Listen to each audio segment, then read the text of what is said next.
नमस्ते बहनों, मैं आप लोग के लिए पचरा गीत लाई हूँ। अच्छा लगे तो लाइक शेयर जरूर करिएगा। हमका तू छोड़ के मैया कहाँ के जाब्यू हो कि मोरी मैया ना, हो कि मोरी मैया ना, तोहरा सेवका जे रोवई हो कि मोरी मैया ना। बहुत जातनिया से मैया मिट्टी हम गवले हो कि मोरी मैया ना, मिट्टी के मूर्ति बनाए है कि मोरी मैया ना। जब तू हूँ मैया जे घर छोड़ के जाब्यू हो कि मोरी मैया ना, कैसे करबै हम विदैया हो कि मोरी मैया ना।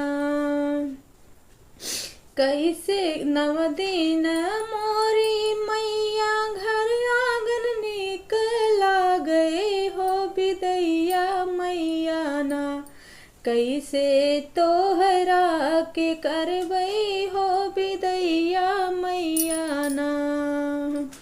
तोहरी नी मूर्ति मैया कैसे के उठाई हो कि मोरी मैया ना, थर थर कापै मोरा शरीरिया हो कि मोरी मैया ना।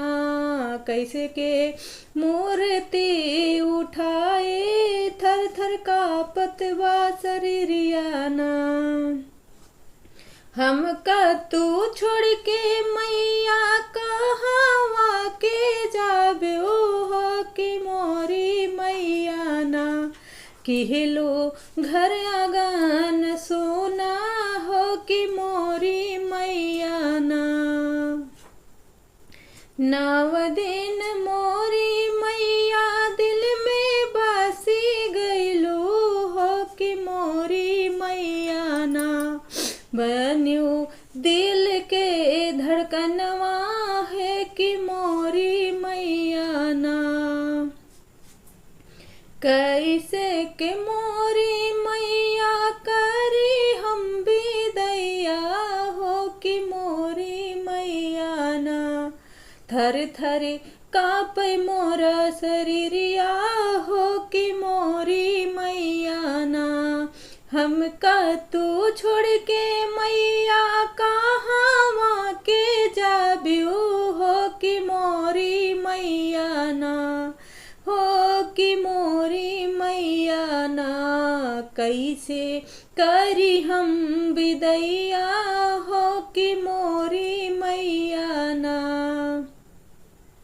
जब जब मोरी मैया भगतन पे, जब जब मोरी मैया सेवका पुकारे हो कि मोरी मैया ना, तू दरस दिखायो हो कि मोरी